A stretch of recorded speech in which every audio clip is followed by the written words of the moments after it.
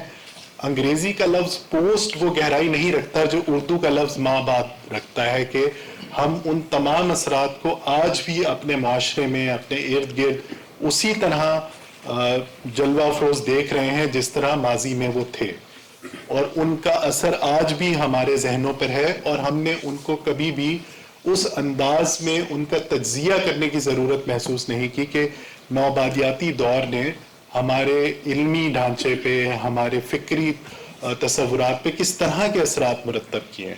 اور اس کتاب کی اہمیت اس لیے دو چند ہے کہ یہ اردو زبان کے اوپر پڑنے والے ان اثرات کا محاکمہ کرتی ہے. لیکن اس کے ساتھ ساتھ یہ ہے کہ یہ کام جب اردو زبان میں ہو رہا ہے تو یہ پیغام انگریزی زبان میں ان لوگوں تک بھی پہنچنا چاہیے جو اس تسلط کے حصہ دار تھے, جو اس تسلط کے ذمہ دار تھے. ان لوگوں کو بھی یہ پیغام ضرور جانا چاہیے کہ اس نوآبادیاتی ڈھانچے نے کیا اثرات ہم پہ مرتب کیے ہیں. جب میں یورپ کے اندر اس مکالمے کو دیکھتا ہوں جو ماں بعد نوآبادیات پہ ہو رہا ہے, تو مجھے احساس ہوتا ہے کہ افریقہ سے یا آسٹریلیا سے یا ان خطوں سے جہاں نوآبادیاتی دور رہا, وہاں سے بہت مضبوط آوازیں اب انگریزی زبان میں انگریزوں سے مکالمہ کر رہی ہیں, لیکن ہمارا خطہ اس میں غیر حاضر ہے, غیر موجود ہے. اس کی وجہ یہ ہے کہ جن لوگوں نے اس موضوع پہ لکھا ہے وہ اردو میں ہے, اور وہ انگریزی میں اس انداز میں ترجمہ نہیں ہوا. میں نے اردو میں بہت ہی کم تنقید کی ایسی کتابیں دیکھی ہیں جن کو ترجمہ کیا گیا ہو. تو اب ایک بدقسمتی کہیے یا خوش قسمتی کہیے کہ جو گلوبل ڈسکورس ہے, یعنی بین الاقوامی بیانیہ ہے, وہ انگریزی زبان میں.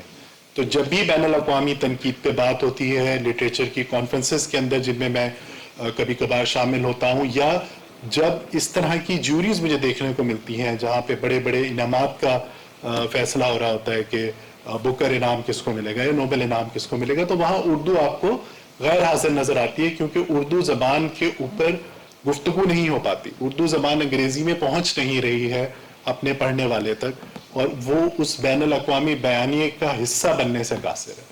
تو یہ ایک بہت ہی چھوٹی سی کاوش ہے کسی طرح اس خلا کو پر کرنے کی. اور مجھے بہت خوشی اس بات کی ہے کہ یہ کتاب ایک یورپ کی یونیورسٹی نے پہلی دفعہ منتخب کی, جو کہ اس کا سارا جو جسے کہیے کریڈٹ ہے وہ ناصر صاحب کو جاتا ہے کہ انہوں نے ایک اتنی اچھی کتاب تخلیق کی کہ ترجمے سے پہلے بھی جب رکھی گئی اور اس کو میں نے ایکسپلین کیا. ظاہر ہے میں ایک ایسی یونیورسٹی میں ہوں جہاں انگریزی بولنے والوں کی تعداد اس سے بھی کم ہے جتنی پاکستان کی یونیورسٹیوں میں ہوتی ہے, وہاں زیادہ تر جرمن زبان میں پڑھایا جاتا ہے. لیکن جب میں نے ان کو ان کے حوالے یہ چیز کی کہ اس کتاب میں کس طرح کے موضوعات کو زیر بحث لایا گیا, تو یونانیمسلی انہوں نے اس کتاب کو منتخب کیا, اس کتاب کا ترجمہ کیا گیا, اور یہ کتاب اب وہاں پہ جو اس سال پوسٹ کولونیلزم کا نصاب ہے اس میں پڑھائی بھی جا رہی ہے. تو یہ میرے خیال میں ایک پاکستان کے پروفیسر کے لیے اس سرحد کو عبور کرنا, وہاں پہنچنا, یہ بہت بڑی بات ہے. ہم سب کو اس پہ فخر بھی کرنا چاہیے. اور میں ایک بار پھر ناصر صاحب کا شکریہ بھی ادا کرتا ہوں کہ انہوں نے اپنے اس علمی کام کو میرے ساتھ شیئر کیا, مجھے اجازت دی کہ میں اس کا ترجمہ کر سکوں, جیسا بھی برا بھلا میں کر سکا. اور ان کو مبارکباد بھی دینا چاہوں گا کہ ان کی کتاب ایک طویل مرحلے سے گزرنے کے بعد اب آپ کی نظروں کے سامنے ہے. اور مجھے بھی اس کو دیکھ کے بہت خوشی ہوئی, لیکن حقیقی خوشی ظاہر ہے ناصر صاحب کو ہی ہوگی جن کی کتاب آخرکار ایک عالمی بیانیے کا حصہ انشاءاللہ بننے جا رہی ہے. بہت شکریہ, بہت شکریہ. اور اب میں چاہوں گا کہ جو مجھ سے زیادہ فاضل لوگ ہیں, خاص طور پہ رؤف پاریخ صاحب کا نام دیکھ کے میں بڑا پریشان تھا کہ جس آدمی نے لغت لکھی ہے اس کی نظروں سے جب یہ کتاب گزرے گی تو پتہ نہیں کہاں کہاں انہوں نے سرخ قلم سے اس کو قلم زد کیا ہوگا کہ یہ لفظ تو غلط ہے, یہ لفظ آپ کو نہیں استعمال کرنا چاہیے تھا. تو میں بڑے بوجھل دل سے ان کو اب یہ موقع دے رہا ہوں کہ وہ اپنی تنقید بھی آپ سے شیئر کریں. بہت شکریہ.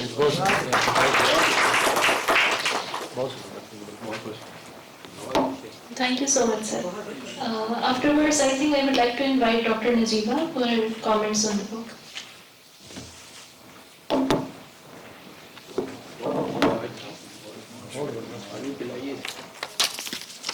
Thank you very much.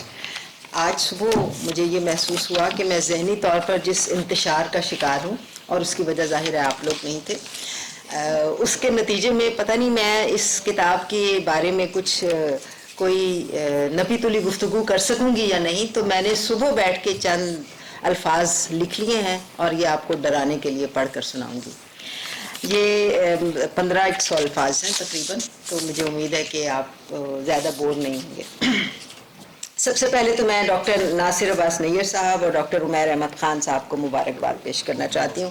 Doctor ناصر عباس نیر صاحب کو اس لیے کہ انہوں نے اس کتاب کے ذریعے مابعد نوآبادیاتی مطالعات کے مباحث کا اطلاق عمومی طور پر بر صغیر کی ثقافتی, سیاسی اور سماجی صورتحال پر اور خصوصی طور پر اردو زبان و ادب پر کر کے یہ دکھایا ہے کہ کس طرح ہم ایک ایسے ماحول کے زائدہ و تغردہ ہیں جس کے فطری ارتقاء کے راستے مسدود کر دیے گئے ہیں, اور ارتقاء کی دھیمی چال کو مسدود کر کے اس کا رخ جبری طور پر ایک ایسی سمت میں موڑ دیا گیا ہے جو سورج کے نکلنے کا نہیں, سورج کے ڈوبنے کا مقام ہے.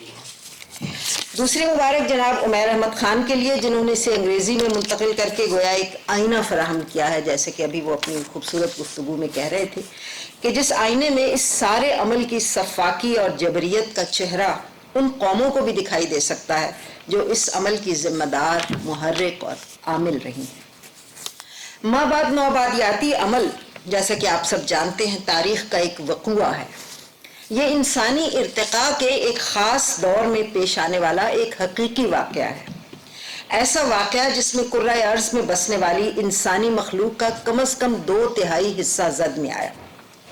اس واقعے نے انسانی بستیوں سے شخصی اور سماجی دونوں سطحوں پر انسانی یادداشت, اس کے طرز فکر و عمل, اس کے ذاتی, سماجی اور قلبی و روحانی ارتقاء کے مراحل, اس کی خود شناسی اور خود اعتمادی کے امکانات اور ذات و کائنات سے معاملہ کرنے کے زاویے سبھی کچھ چھین لیا, اور بدلے میں اسے خود اپنی ذات اور اپنی اجتماعی زندگی کے بارے میں شکوک و شبہات کی دھند, احساس کمتری کی کسک, جبر و استبداد کے زخم اور ذلت و درماندگی کی مسلسل ٹیس سے آشنا کیا. انسانی تاریخ میں ایسا کوئی واقعہ اس سے پہلے اتنے بڑے پیمانے پر ظہور نہیں آیا تھا. قومیں دوسری قوموں پر چڑھائی کرتی تھیں, انہیں غلام بناتی تھیں, قتل و غارت کرتی تھیں, خون کی ندیاں بہا دیتی تھیں, مگر انہیں اور ان کی آنے والی نسلوں کو خود اپنی ذات اور اس کی حقیقت سے بیگانہ و برگشتہ کرنے کا خیال اس سے پہلے کبھی کسی جابر یا غاصب قوم کے ذہن میں نہیں آیا تھا. یہ خیال استعماری قوم کے ذہن میں کہاں سے آیا؟ یہ بہت دلچسپ سوال ہے اور ایک طویل تحقیق کا متقاضی ہے, مگر سامنے کی باتوں اور قرائن سے یہی اندازہ ہوتا ہے کہ یہ نتیجہ تھا اس علم کا جو بقول رومی علم را بر تن زنی مارے بود, علم را بر دل زنی یار بود کے مصداق تھا. نشأت ثانیہ کے نام سے یاد کیا جانے والا وہ دور جس انسانی عظمت کے اس بات کا دعوے دار تھا, وہ عظمت مابعد الطبیعیاتی پہلو سے خالی ہونے کے باعث ادھوری اور یک رخی تھی.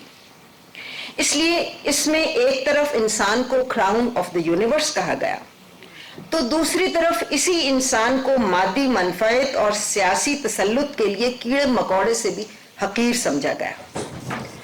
ہیومنزم جس نے انسان پرستی کا نعرہ بلند کیا تھا, اس کی انتہائی فکر انسان کی عظمت کے اعتراف سے زیادہ کسی غیبی خدا کی غیر موجودگی کے اعلان سے قریب تر. نتیجہ یہ ہوا کہ پہلے خدا کے تصور کی صورت میں جو طاقت انسان کو خود احتسابی کی طرف مائل کرتی تھی, اور ہر لمحہ خدا دیکھ رہا ہے کہ فکر اپنے باطن سے اصلاح احوال کی طرف مائل کرتی تھی, وہ کیمرے کی آنکھ آپ کو دیکھ رہی ہے کہ خارجی قوت کی طرف منتقل ہو گئی. خدا کی آنکھ سے تو بچنا ناممکن تھا, لیکن کیمرے کی آنکھ سے بچنے کے کئی طریقے تھے. انسانی جبلت نے اپنی خود غرضانہ خواہشات کی تسکین کے لیے کیمرے کی آنکھ سے چھپنا سیکھ لیا, اور اگر چھپ نہ سکے تو کیمرے کی آنکھ سے دیکھنے والوں کے سامنے اپنے عمل کی ایسی تعویل پیش کرنے لگے جس سے خدا تو کبھی قائل نہ ہوتا, مگر کیمرے کی آنکھ سے دیکھنے والے قائل ہونے لگے.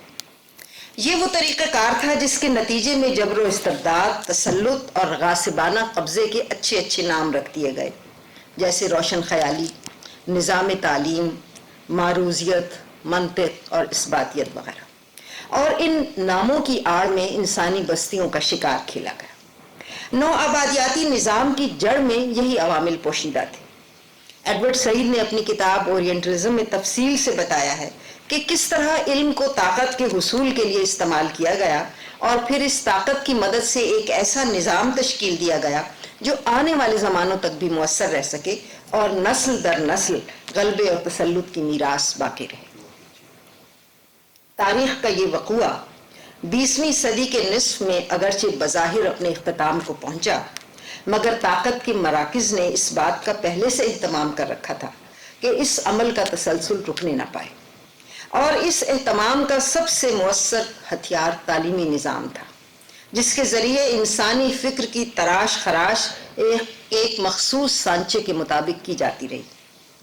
دوسرا مؤثر ذریعہ کلچر یا ثقافتی تشکیلات کی بیخ کنی اور منمانی تعبیرات کے ذریعے ان کا انہدام تھا۔ تعبیرات کی بنیاد لسانیات پر تھی، لہذا لسانیات کو بھی ایک آلہ کار کے طور پر استعمال کیا گیا۔ سیاسی اور سماجی ڈھانچوں کو کمزور کر کے انہیں مثبت کی بجائے منفی نتائج کی طرف دھکیلنا تیسرا بڑا ہتھ کنڈا تھا، جس کے لیے معیشت کو بطور حربہ یا ہتھیار استعمال کیا گیا۔ عسکری طاقت کا استعمال اگرچہ آخری حل سمجھا گیا، مگر عسکری قوت کے اظہار سے اس حل کو ایک ممکنہ دھمکی کی صورت میں ہر وقت قائم و دائم رکھا گیا۔ ان تمام احتیاطی تدابیر کے باوجود غالب و غاصب قوتیں تاریخ کے اس وقوعے اور اس کے محرکات و مضمرات کو سمجھنے کا عمل روکنے سے قاصر رہیں۔ وہ آوازیں جو شاید پہلے حلق میں کہیں دبا دی گئی تھیں، آہستہ آہستہ آزاد ہونے لگیں اور اس تاریخی جبر کو سمجھنے اور سمجھانے کا عمل شروع ہوا۔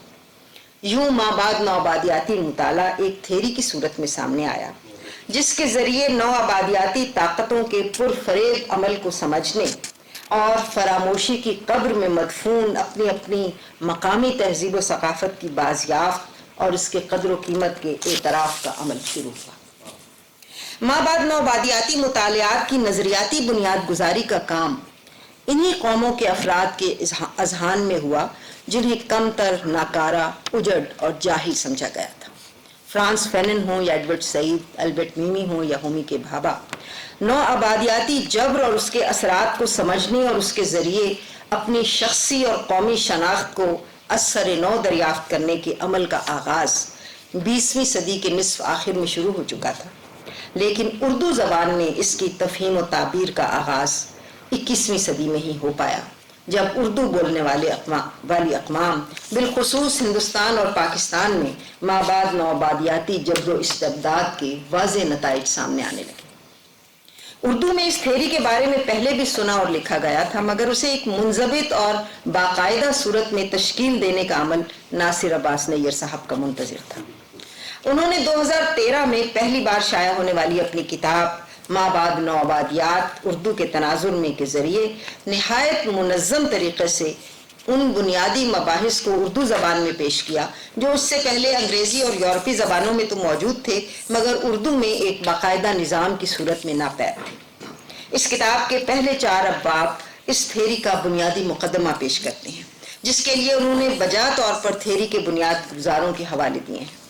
اس کے بعد کے 5 ابواب میں بر صغیر میں تاریخی اور سماجی عمل کے حوالے سے اس نظریے کے اطلاق اور تعبیر کی صحیح کی گئی ہے۔ انہوں نے یہ سمجھنے اور سمجھانے کی کوشش کی ہے کہ استشراق کی تحریک کے ذریعے کس طرح ایک زندہ معاشرے کو سمجھنے کے بجائے اس کے کلاسیکی متون کی مسخ شدہ تعبیر کے ذریعے اس کے بارے میں ایک مقدمہ کھڑا کیا گیا، اور خود انہیں بھی یہ یقین دلا دیا گیا کہ ان کا سچ وہی ہے جو مستشرقین کی تحریروں میں تشکیل دیا گیا ہے۔ مثال کے طور پر ولیم جونز، جسے شرق شناسی کی تحریک کا سرخیل سمجھا جاتا ہے، خود اس کے عہد میں فارسی میں اس کی مہارت اس عہد کے ہندوستانی علماء کے نزدیک محل نظر تھی۔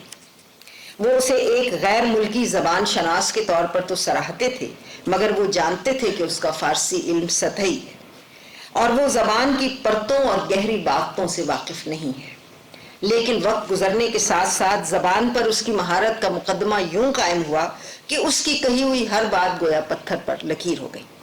یہی حال اس دور کے دیگر زبان شناسوں کا تھا، جس کا اظہار اس دور کی ان غیر رسمی تحریروں میں ہوتا ہے جو کسی اور مقصد کے لیے لکھی گئیں، مگر ان میں ایسے جملے یا تبصرے موجود ہیں جو بتاتے ہیں کہ بعد میں مستشرق کے طور پر معروف ہونے والے علماء مغرب کی شرق شناسی کو ان کے اپنے عہد کے معاصر مقامی علماء تسلیم کرنے سے قاصر تھے۔ اس بات کا احساس مجھے نو آبادیاتی عہد میں جنوب ایشیائی مسلمانوں کی غرب شناسی پر کام کرتے ہوئے ہوا، جس کا بنیادی ماخذ وہ سفر نامے تھے جو 18ویں صدی میں یورپ کا سفر کرنے والے ہندوستانی مسلمانوں نے تحریر کیے تھے۔ یہ سفر نامے اپنے عہد کی فکری اور سماجی فضا کی عمدہ عکاسی کرتے ہیں اور اس عہد کا اہم ماخذ ہیں۔ ناصر عباس نیر صاحب نے اپنی کتاب میں جو بحث اٹھائی ہے، مجھے یقین ہے کہ اس کا سلسلہ چل نکلے گا اور بہت دور تک جائے گا۔ اس کی ایک مثال تو یہ ترجمہ ہے۔ میں ڈاکٹر عمیر احمد خان کو خراج تحسین پیش کرتی ہوں کہ انہوں نے اس کتاب کا انگریزی میں ترجمہ کر کے اردو کے تناظر میں اٹھائے گئے نکات کو ان طبقات تک پہنچنے کا فریضہ سر انجام دیا ہے جو اردو کے مقابلے میں اس زبان کو ترجیح دیتے ہیں، اور یہ صرف انہی کے لوگ نہیں ہیں، یہ ہمارے لوگ بھی ہیں، جس کی پشت پر استعمار کی طاقت موجود ہے۔ اس ترجمے کا اسلوب نہایت خوبصورت اور رواں ہے۔ ریڈیبلٹی کے حوالے سے یہ کتاب اعلیٰ درجے کی حامل ہے، اور ترجمے کے دوران مترجم کو جن حدود و قیود کا پابند ہونا پڑتا ہے، ان کے باوجود اس کتاب میں ایک تخلیقی پہلو بھی نظر آتا ہے، جس کا سبب یہی ہو سکتا ہے کہ مترجم نے مصنف کی تخلیقی گہرائی میں اتر کر ترجمہ کرنے کی کوشش کی ہے۔ ہم روایتی لوگ ہیں، جب کسی سے خوش ہوتے ہیں تو دعا دیتے ہیں۔ ڈاکٹر ناصر عباس نیر اور ڈاکٹر عمیر احمد خان دونوں کے لیے دعا ہے کہ خدا انہیں اپنے اپنے شعبوں میں اسی طرح فعال رکھے اور ان کی تخلیقی تب و تاب کبھی مان نہ پڑنے پائے۔ شکریہ۔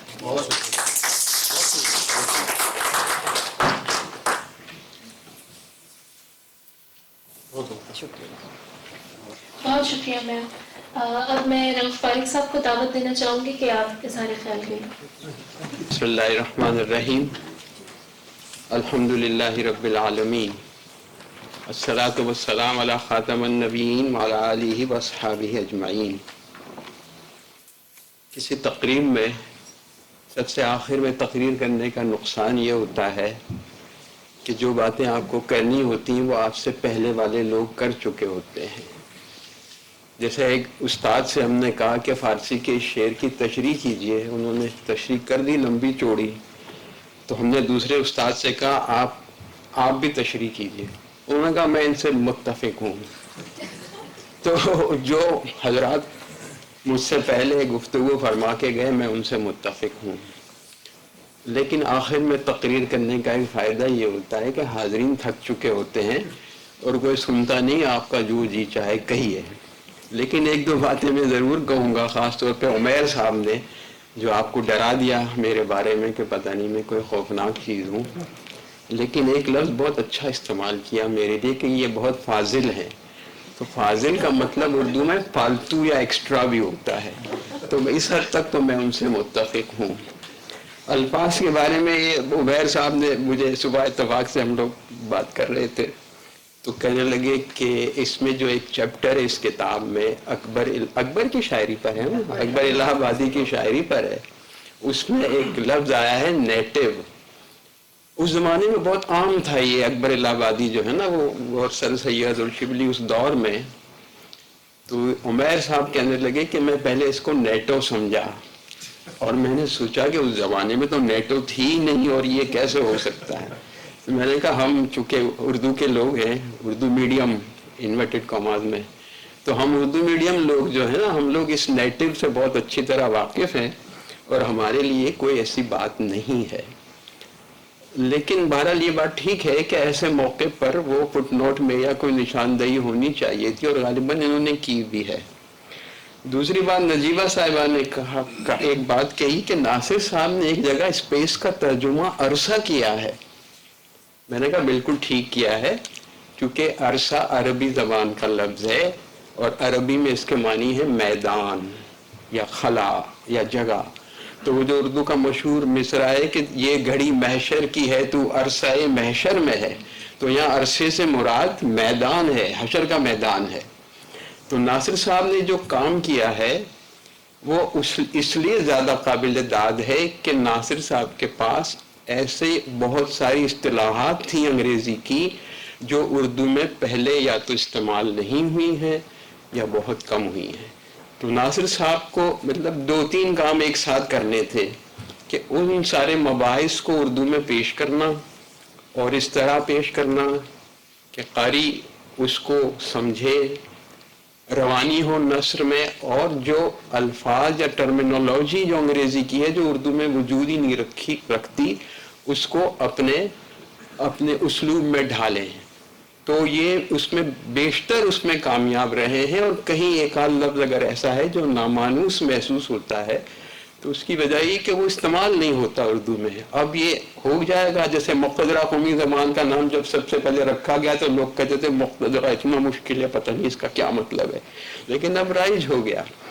تو ناصر صاحب نے جو کام کیا ہے، تو ایک ایمانداری سے ایک اعتراف کروں کہ جب ان کی کتاب پہلی بار آئی 2013 میں، تو اس وقت پوسٹ کلونیل جو سارا ڈسکورس ہے اس پہ اردو میں اتنا کام نہیں تھا، بہت کم تھا، جیسا کہ نجیبہ صاحبہ نے کہا، اور میں ذاتی طور پر بھی کوئی اس سے زیادہ دلچسپی نہیں رکھتا تھا. اور جس طرح سے ماڈرنزم یا پوسٹ ماڈرنزم کے جو مباحث ہیں اس سے میں تھوڑا سا الرجک بھی تھا. تو میرا خیال تھا کہ یہ اسی طرح کی کوئی چیزیں انگریزی میں بہت میں نے سرسری سا پڑھا تھا. ناصر صاحب کی جب کتاب میں نے پڑھی 2013 میں پہلی بار، تو ایک ہوتی ہے چیز جہالت، جہل، ایک ہوتا ہے جہل مرکب، یعنی نہ جاننا اور یہ بھی نہ جاننا کہ میں نہیں جانتا. تو مجھے احساس ہوا کہ ناصر صاحب نے اتنا بڑا کام کر دیا ہے اردو میں کہ مجھ جیسے بہت سارے لوگوں کے لیے اس میں سبق ہے. بات یہ ہے کہ اس وقت میں ایک خاص رائے کے زیر اثر تھا، اور وہ شان الحق حقی جیسے بڑے لغت نویس، چونکہ میں یہی کام کرتا تھا لغت اور قواعد اور لسانیات. تو حقی صاحب نے ایک جگہ لکھا ہے کہ یہ جو انگریز لکھنے والے تھے لغت نویس، اردو کی ابتدائی لغات انگریزوں نے لکھی، اردو کی ابتدائی جو قواعد لکھی گئی ساری یورپین نے لکھی، بینجامن شولزے اور پتہ نہیں کون کون، اٹیلین میں، جرمن میں، انگریزی میں. اردو میں تو قواعد بعد میں لکھی گئی. اور جب گلکرسٹ نے کہا کہ میں نے کہا ہندوستانیوں سے کہ بھئی اپنی کتاب کی کوئی قواعد لاؤ گرامر، تو وہ ہنسنے لگے. انہوں نے کہا صاحب قواعد کی ضرورت ہمیں تھوڑی ہے، اہل زبان کو تو زبان آتی ہے. تو حقی صاحب نے لکھا ہے کہ پلیٹس یا دوسرے جو لغت نویس ہیں ان کے بارے میں یہ الزام ہے کہ وہ برطانوی استعمار کو آگے بڑھانے کے لیے کام کر رہے تھے، لیکن ایسا نہیں ہے. اور کچھ لوگ ایسے تھے جو واقعی زبان سے محبت کرتے تھے، اور ان کا ایک لسانی شعور بھی تھا اور مزاج بھی تھا، اور انہوں نے شوق سے یہ کام کیا ہے جو لغت لکھی ہے پلیٹس نے یا قواعد لکھی ہے. تو حقی صاحب چونکہ بڑے آدمی تھے، اور ہم لغت نویس تو ظاہر ہے کہ ان کو سب سے بڑا لغت نویس مانتے ہیں عہد حاضر کا. تو لیکن جو ناصر صاحب کی کتاب میں نے پڑھی اس میں سب سے زیادہ جس چیز نے مجھے متاثر کیا وہ گلکرسٹ کے بارے میں جو چیپٹر ہے ان کا. اور مجھے پھر یاد آیا کہ غلام عباس صاحب کا ایک مضمون ہے گلکرسٹ، اس کا عنوان ہے گلکرسٹ کی عجیب لغت نگاری، جس میں انہوں نے بتایا ہے کہ گلکرسٹ صاحب نے جو لغت لکھی ہے 1780 میں، وہ چھپنا شروع بھی 2 جلدوں میں تھی. تو اس میں بہت عجیب باتیں، یعنی غلطیاں تو اپنی جگہ ہیں ہی.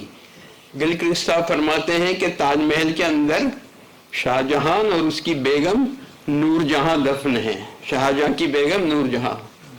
تو یہ مطلب ہم یہ سمجھتے ہیں کہ جو مستشرقین ہیں، اورینٹلسٹ ہیں، وہ شاید ہم سے زیادہ جانتے ہیں ہمارے بارے میں. بہت معذرت کے ساتھ یہ جو ذہنی مروبیت ہے ہماری کہ ہم انگریز سے پوچھتے ہیں کہ بتاؤ ہماری زبان کیا ہے، اور ہمیں غیر ملکی سے پوچھتے ہیں کہ بتاؤ اسلام کیا ہے. تو 7 جلدوں میں چھپی انڈیا سے ایک کتاب اسلام اور مستشرقین، جس میں انہوں نے بتایا ہے کہ یہ کیا کیا اس میں غلط فہمیاں ہیں، دانستہ یا نادانستہ۔ ڈیل رمپل کا بڑا نام ہے دی لاسٹ مغل، سر یہی نام ہے نا؟ جناب ڈیل رمپل نے دلی کے بارے میں لکھا ہے، دوسری کتاب ان کی دی سٹی آف جینز، وہ دلی کے بارے میں فرماتے ہیں کہ میں دلی میں تھا اور رمضان شریف تھا، تو مسلمان جو ہیں، یعنی اس نے جو گاجر کے حلوے کی جو ڈیفینیشن دی ہے نا، آپ اس کو پڑھ کے سر پیٹیں گے کہ اس شخص کو یہ بھی نہیں معلوم کہ گاجر کے حلوے میں کیا چیز ہوتی ہے۔ دوسرا انہوں نے انکشاف یہ فرمایا کہ میں دلی کی جامع مسجد میں گیا، مسلمان عید کے نماز پڑھ رہے تھے اور سجدے میں جا کے کہنے لگے لا الہ الا اللہ محمد رسول اللہ۔ اب وہ آدمی ہماری تاریخ کا، ہمارے مذہب کا، ہمارے کلچر کا سب سے بڑا چیمپئن سمجھا جاتا ہے، اس کی کتابوں کو لوگ کوٹ کرتے ہیں، اس کو تو بعد بنیادی چیزیں بھی نہیں معلوم تھیں۔ ایک اور صاحب تھے، لاہور آئے تھے، میں نام نہیں لوں گا، رالف رسل نہیں تھے، بہرحال وہ تو بہت بڑا آدمی تھا، انہی کے شاگرد تھے، انتقال ابھی ان کا حال میں ہوا ہے، نام نہیں لے رہا میں۔ لاہور میں ایک تقریب تھی جس میں موصوف نے کہا کہ جیسا کہ وہ فارسی میں کہتے ہیں کہ every street has its own colour and fragrance. Firaqi صاحب نے اس کو پکڑ لیا، بعد میں تحسین فراقی صاحب نے کہا کہ یہ جو آپ نے کہا، کہنے لگے وہ ہے نا فارسی میں کہ ہر گلیرہ رنگ و بوئے دیگر است۔ فراقی صاحب نے کہا بھائی وہ گلے ہے، اور جدید فارسی میں چونکہ یائے مجہول نہیں ہے اور یائے معروف لکھا جاتا ہے، تو گلے کو اس نے گلی لکھا ہے، اور یہ گلی تو اردو کا لفظ ہے، یہ فارسی میں کیسے آ سکتا ہے؟ فارسی میں تو گلی کو کوچا کہتے ہیں۔ یہ وہ صاحب تھے جو لندن میں 25 30 40 سال تک انگریزوں کو اردو پڑھاتے رہے، اور ان کی دہشت تھی، اور جب وہ آتے تھے کہ جی، ہم ان سے پوچھتے تھے کہ سر بتائیے اردو میں یہ کیا ہوتا ہے؟ تو جن لوگوں کو ہم سے اردو سیکھنی چاہیے، ہماری تاریخ، تہذیب، مذہب کے بارے میں، جن کو معاف کیجیے گا، جن کی بہت ناقص معلومات ہیں، ہم سمجھتے ہیں کہ یہ بڑے ماہر ہیں، ہماری تاریخ کا ڈیل رمپل بتائے گا، ہماری زبان کا گلکرسٹ بتائے گا۔ یہ جو ذہنی مروبیت ہے، تو معاف کیجیے گا میں کہیں اور نکل گیا۔ تو غلام عباس نے لکھا ہے اپنے اس مضمون میں، کہ میں اس کا خلاصہ پیش کرتا ہوں، یہ سمجھنا کہ گلکرسٹ کی ہندوستانی زبان سے دلچسپی محض اپنے آقاؤں کے لیے قواعد و لغت کی کتابیں تیار کرنے تک محدود تھی، یا یہ خیال کرنا کہ فورٹ ولیم کالج کا مقصد وحید کمپنی کے جونیئر سول سرونٹس کو ہندوستانی اور دوسری زبانوں اور کمپنی کے قوانین کی تعلیم دینا تھا، ایک ایسی سادہ لوحی ہے جسے ثقافتی و تاریخی مطالعات میں جرم قرار دیا جانا چاہیے۔ اور گلکرسٹ نے ایک جگہ لکھا ہے اپنی ڈکشنری میں، لفظ بی بی کی تشریح میں، یعنی کہ وہ لغت لکھتے لکھتے ایک لیکچر شروع کر دیتا ہے جو ڈکشنری میں کہیں جائز نہیں ہے، اور باقاعدہ وہ ڈائیلاگ بھی لکھتا ہے کہ اردو ایسے بولنی چاہیے، اور یہ صحیح ہے اور یہ غلط ہے، یہ کوئی اصول نہیں ہے لیکسیکوگرافی کا۔ خیر، اس نے لکھا ہے کہ لفظ بی بی کے بارے میں کہ اس کا جتنا غلط استعمال ہوتا ہے شاید ہی کسی لفظ کا ہوتا ہو، اور اس لفظ کے، اور اس نے لکھا ہے، یعنی غلام عباس نے جو اس کا خلاصہ کیا ہے میں اس کو پیش کرتا ہوں، ٹکے ٹکے کے آدمی جب ہمارے سامنے اپنی جورو کا ذکر کرتے ہیں تو اس کے لیے بی بی کا لفظ استعمال کرتے ہیں۔ بادشاہ کی بیگم سے لے کر موچی کی جورو تک سب بیویوں کا درجہ رکھتی ہیں۔ وہ کہنا یہ چاہتا ہے کہ ہندوستانیوں کی بیگمات کو بی بی نہ کہا جائے، اور یہ اعزاز صرف انگریز خواتین کے لیے مخصوص ہونا چاہیے۔ یہ جو پوسٹ کلونیل، یہ جو سارا نیریٹو جو بعد میں ہم نے احساس ہوا مجھے ناصر صاحب کی کتاب پڑھ کے، کہ وہ جس چیز کو میں بہت سرسری سمجھ رہا تھا کہ یہ کوئی ادبی یا تنقیدی ڈسکورس ہے، تو مجھے احساس ہوا کہ یہ سیاسی، تاریخی، ثقافتی اور لسانی بحث بھی ہے، اور اس پہ بہت ساری ایسی چیزیں ہمارے سامنے آ رہی ہیں جس کا ہم نے شاید پہلے اور بھی مثالیں. میں اب اس کو ختم کرتا ہوں. تو کہنا یہ چاہ رہا ہوں میں کہ مستشرقین نے جو کچھ ہمارے ساتھ کیا، اور جیسا کہ نجیبہ صاحبہ نے بھی فرمایا، تو ہم تو اس خوش فہمی میں ہیں کہ ہمارے بارے میں وہ ہم سے زیادہ جانتے ہیں. ایسا بالکل نہیں ہے. اور ان کا نیریٹو ایک خاص ایجنڈے کے تحت تھا. ہاں یہ ہو سکتا ہے کہ پلیٹس جیسے لوگ جو ڈکشنری لکھ رہے تھے وہ نادانستہ استعمال ہو گئے ہوں، یہ اور بات ہے. انہیں معلوم ہی نہ ہو کہ وہ کسی ایجنڈے کا حصہ ہے اور ان کے مفاد میں کام کر رہے ہیں. کچھ لوگ ہوں گے سنسیئر. تو ناصر صاحب نے جو یہ کمال کیا ہے، یہ جو کتاب لکھی ہے، یعنی آج بھی میں اس کو پڑھتا ہوں تو حیران ہوتا ہوں کہ اردو میں اس طرح کی چیز پہلے نہیں تھی، اور اس کے بعد میرا خیال ہے 12-13 سال ہو گئے، 15 سال ہو گئے، اس کے بعد اس طرح کا کام کسی نے بھی نہیں کیا. میں اس لیے نہیں کہہ رہا کہ یہ سامنے بیٹھے یا میرے دوست ہیں، ان سے میرا بہت اختلاف ہے، ہوتا ہے، کیونکہ ناصر صاحب کے اپنے نظریات ہیں، اور آپ کو پتہ ہے میں بظاہر ایک مذہبی آدمی ہوں. بظاہر ناصر صاحب کے اپنے نظریات ہیں.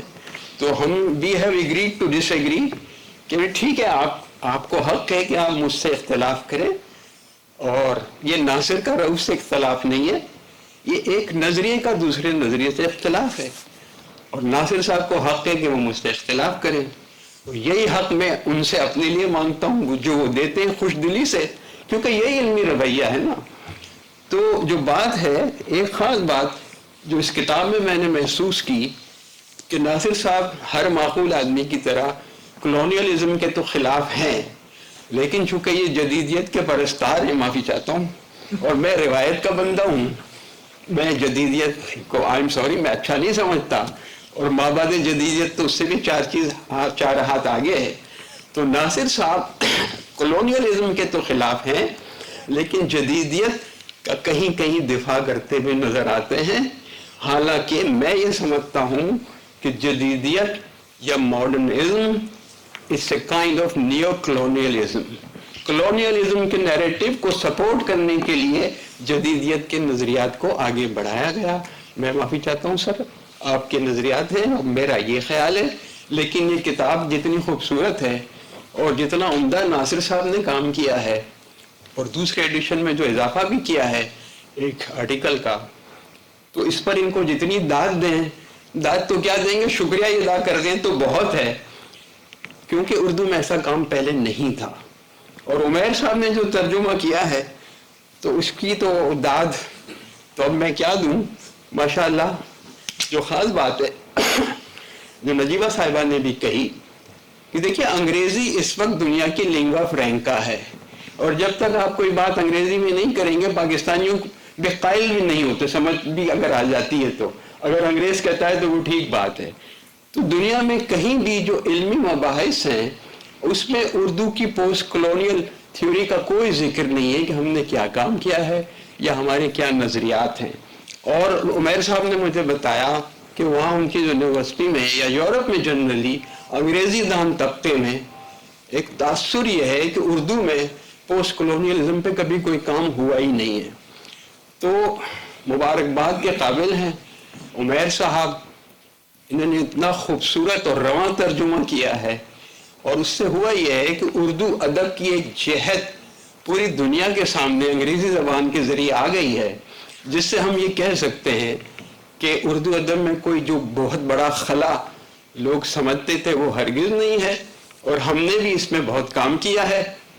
اور خاص بات اس ترجمے کی یہ ہے کہ خوبصورت انگریزی تو لکھی ہے. میں نے ان سے پوچھا بھی کہ یار یہ اتنی اچھی انگریزی آپ کیسے لکھتے ہیں؟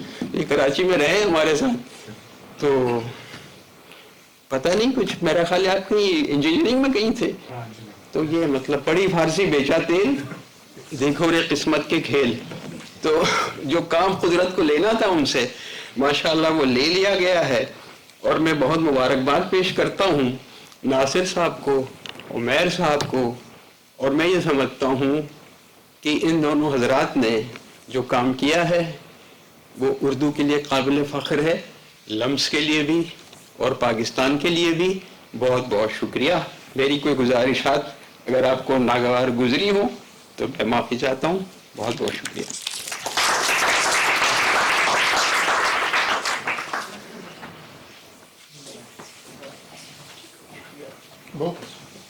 بہت شکریہ رؤف فارغ صاحب. اب ہمارے ساتھ صاحب کتاب ڈاکٹر ناصر عباس طیار بھی موجود ہیں, تو میں چاہوں گی کہ اس آخر میں آپ بھی کوئی اظہار خیال اگر کرنا چاہیں اس حوالے سے. میری بات کا جواب دیں. بسم اللہ الرحمن الرحیم. بہت شکریہ آمنہ, ڈاکٹر رؤف فارغ صاحب, ڈاکٹر نجیبہ عارف صاحبہ, ڈاکٹر عمیر احمد خان صاحب, ڈاکٹر علی عثمان قاسمی صاحب, ڈاکٹر نظرہ شہباز صاحبہ, الیاس چٹھا صاحب, جاہد صاحب اور محمود صاحب, شائستہ اور طاہرہ اور سب, عتیب گل صاحب, آپ سب کا بہت شکریہ. اور سب سے پہلے میں شکریہ علی عثمان قاسمی صاحب کا ادا کرنا چاہتا ہوں کہ انہوں نے اس کتاب پر اس سیشن کا انعقاد کیا, اور اس کے لیے ڈاکٹر نجیبہ صاحبہ کو اسلام آباد سے, رؤف فارغ صاحب کو کراچی سے, اور اس کتاب کے ٹرانسلیٹر عمیر احمد خان صاحب کو بھی کراچی سے یہاں آنے کی دعوت دی, اور مجھے یہ عزت بخشی کہ میں بھی میری اس کتاب کا ذکر یہاں ہو. سب سے پہلے میں کچھ ترجمے کے بارے میں عرض کرنا چاہوں گا کہ عمیر صاحب سے ابھی پرانی بات نہیں ہے, سال ڈیڑھ سال پہلے کی بات ہے کہ انہوں نے کراچی میں ان سے ملاقات ہوتی تھی. میں کراچی کثرت سے جاتا ہوں, تو انہوں نے کتاب کا ذکر کیا کہ ترجمہ کا پروجیکٹ ہے university of music and performing arts Vienna میں, جہاں یہ پڑھاتے ہیں. تو وہاں تو آپ اگر آپ کتاب دے سکیں تو اچھا ہوگا. تو خیر میں نے کتاب کی سافٹ کاپی بھیج دی, اور بہت تھوڑے عرصے میں, مطلب 6 ماہ 8 ماہ میں وہ ترجمہ کر کے بھیجا. تو میرے لیے بہت ایک غیر معمولی خوشی کی بات تھی. خوشی کی بات بنیادی یہ تھی کہ ترجمہ ہونا اتنی بڑی بات نہیں تھی, کتابیں ترجمہ ہوتی رہتی ہیں, لیکن جس طرح وہ ترجمہ کیا گیا, ترجمے کا جو معیار تھا کہ جو ایک ٹیکسٹ کے ساتھ جو فیتھ فل رہتے ہوئے اور ایک طرح کی اس ٹرانسلیشن میں فلوئنسی کو قائم رکھنا, یہ بہت مشکل تھا. اور اس میں ظاہر ریفرنسز بے تحاشا تھے, ان کو درست درج کرنا, جو بہت سے اس میں کوٹیشنز تھیں اردو کی, دوسری زبانوں کی, ان کو رکھنا اور ان کو پراپر جگہ پہ رکھنا, یعنی بہت اس میں دوسرا کام بہت تھا. تو انہوں نے نہایت محنت سے یہ دونوں کام کیا. پھر تمام جو بیبلیوگرافی دی تھی اس کو کراس چیک کیا, تمام کتابوں کو ایکسیس کیا, وہاں سے یہ دیکھا کہ جو اقتباسات دیے گئے ہیں یہ واقعی وہ اقتباسات ہیں. ہم بھی جب بنیاد کرتے ہیں, ایڈٹ کرتے ہیں, تو اس میں ہم دیکھتے ہیں کہ اگر کوئی اقتباس دیا گیا ہے تو ہم اس اوریجنل کتاب تک جاتے ہیں, اس کو کنفرم کرتے ہیں. تو انہوں نے بھی یہ اس طرح کیا, اور دائرہ یہ بہت کام تھا, تو اس کا بہت شکریہ ادا کرنا چاہتا ہوں. اور میں خوشی اس بات کی تھی کہ ایک علمی کتاب کا ایک اتنا رواں اور ایک اتنا ترجمہ اچھا ہوا. باقی آپ لوگوں نے بہت شکریہ, اپنی کتاب کو سراہا, صاحب کتاب کو سراہا, اور اس کتاب کے مختلف پہلوؤں بات کی, بہت شکریہ. میں چند باتیں اس کتاب کی کہانی کے حوالے سے عرض کرنا چاہتا ہوں. دیکھیں, اس موضوع سے جو دلچسپی تھی کہ پوسٹ کولونیلزم سے دلچسپی, یہ شروع ہوئی تھی کوئی آج سے تقریباً 20 سال پہلے, یا اس سے بھی چند سال پہلے. میں جب پی ایچ ڈی کر رہا تھا, میرا پی ایچ ڈی کا موضوع تھا اردو تنقید پر مغربی تنقید کے اثرات. اس سے پہلے میں اردو تنقید تو ساری پڑھ رہا تھا, تو اردو تنقید میں بہت تھوڑی جگہوں پر اس کا ذکر موجود تھا. مثلا ہمارے یہاں جو ترکیب پسند تنقید تھی, اردو میں ترکیب پسند تنقید کا جو دبستان تھا, وہ استعماریت کا ذکر کرتا تھا, اس کے جو معاشی پہلو تھے, جو معاشی استحصال تھا, اس کا ذکر تھا. پاکستان بننے کے بعد ہمارے ہاں جو تہذیبی نکات ہے, جیسے حسن عسکری صاحب تھے, سجاد باقر رضوی صاحب تھے, اور اس طرح کے جیلانی کامران صاحب تھے, ان لوگوں کے ہاں ہمیں ایک طرح سے جو کلونیل اثرات کے جو تہذیبی پہلو تھے کہ کس طرح تہذیب کو متاثر کیا, ان کی طرف اشارات موجود تھے. اور اس کے بعد پھر شمس الرحمان فاروقی صاحب کا ایک مضمون تھا جو انہوں نے اکبر آبادی کی شاعری پر لکھا تھا, یا ابو الکلام قاسمی جو علی گڑھ کے تھے, ان کا محمد ثنا آزاد پر ایک مضمون تھا, اور انہوں نے پھر گورنمنٹ کالج لاہور میں آئے تھے, تقریباً کوئی 2005-06 میں آئے تھے, تو وہاں وہ پڑھا تھا. اس کے علاوہ یعنی 2 مضامین کے علاوہ چند اشارات کے علاوہ اس میں نہیں تھا. تو میں ان دونوں پی ایچ ڈی کر رہا تھا اردو تنقید پر مغربی اثرات کے سلسلے میں.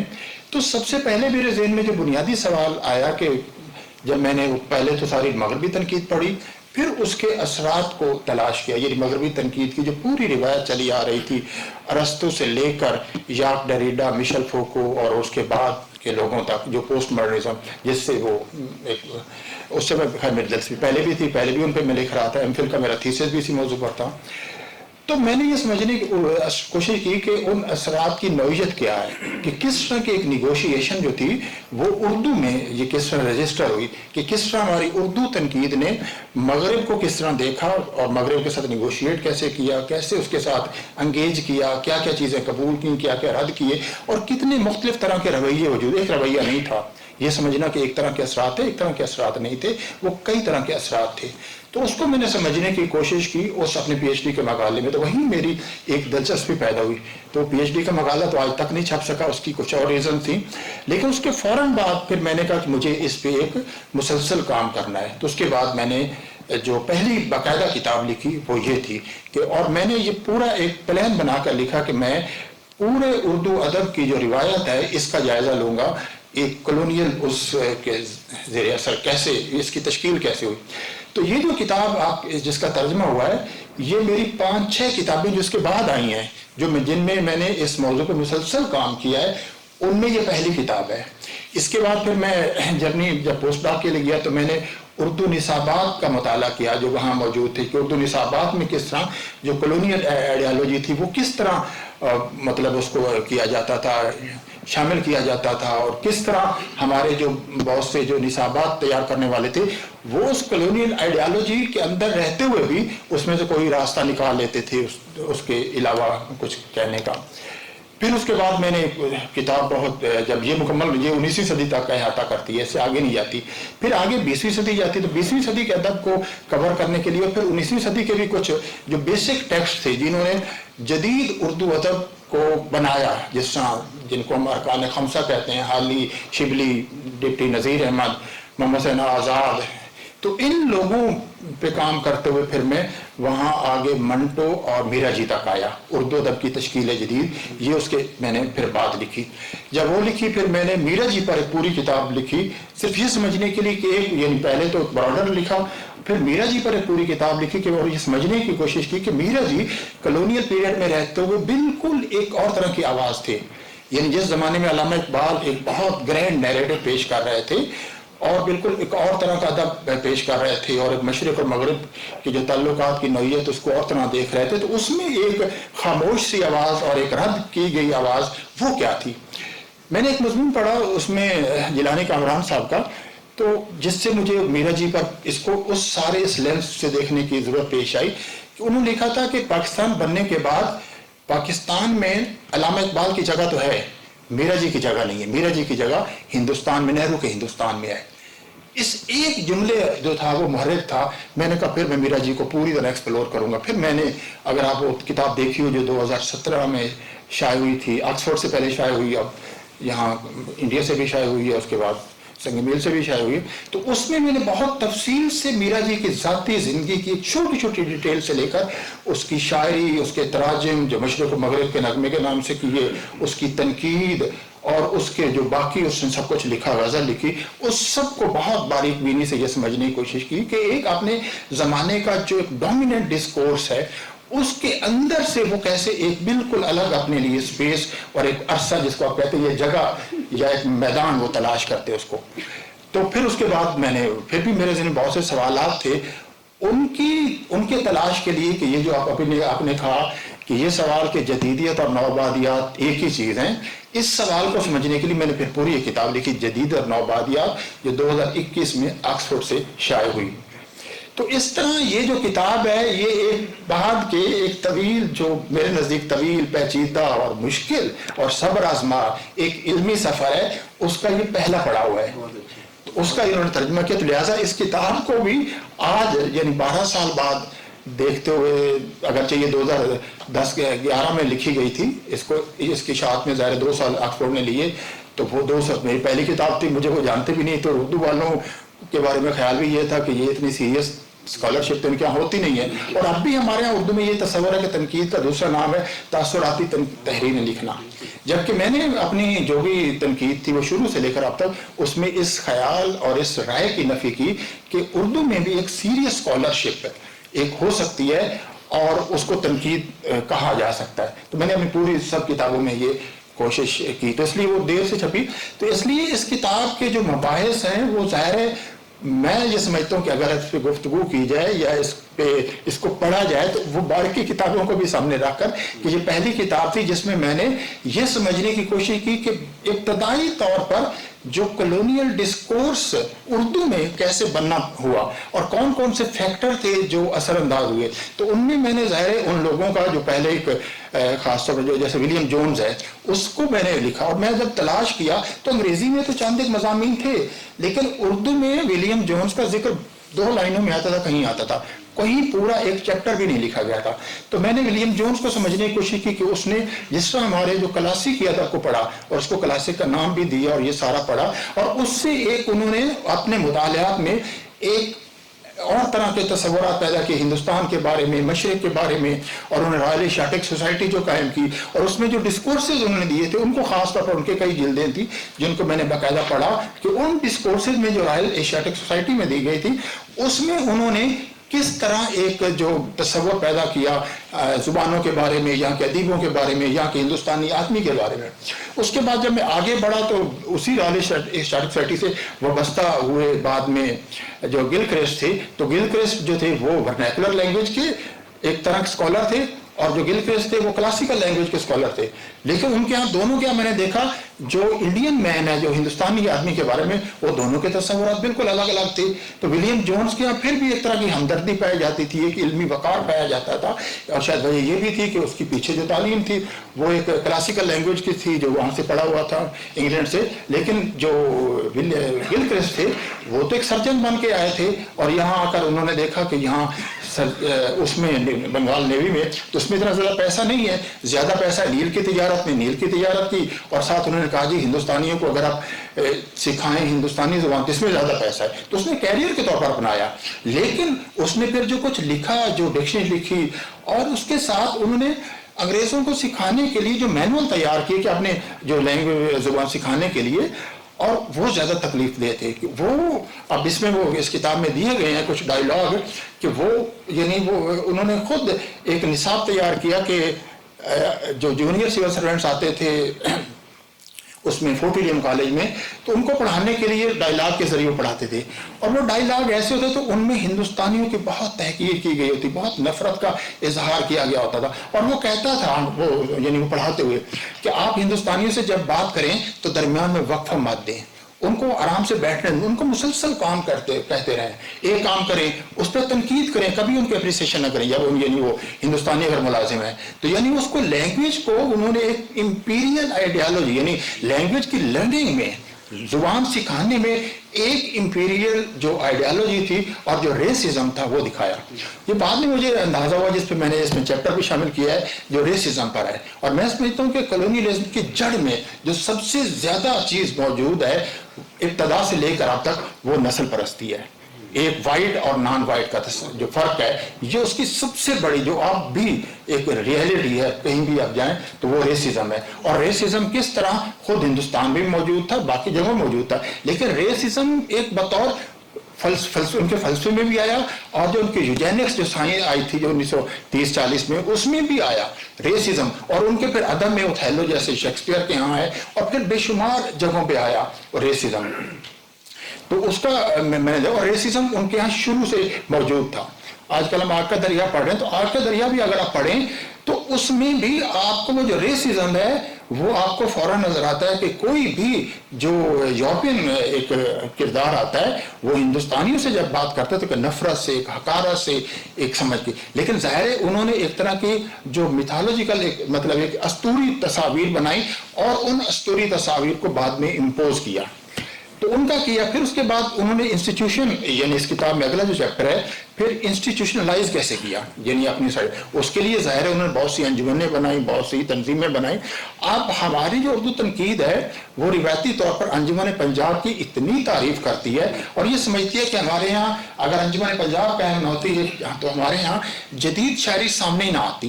تو میں نے پھر ایک پورا چیپٹر اس پہ رکھا کہ انجمن پنجاب جب قائم کی گئی اور اس کے جو اخبار انجمن پنجاب تھے یا دوسرے ڈاکومنٹس اوریجنل ان کو دیکھا جو مجھے دستیاب ہو سکے. تو ان میں نے دیکھا اور پتہ چلا کہ محمد حسین آزاد اس کے اگرچہ سیکریٹری تھے, وہ اس میں شامل تھے, اور جدید نظم کا آغاز کرنے والے ساتھ مولانا الطاف حسین حالی تھے.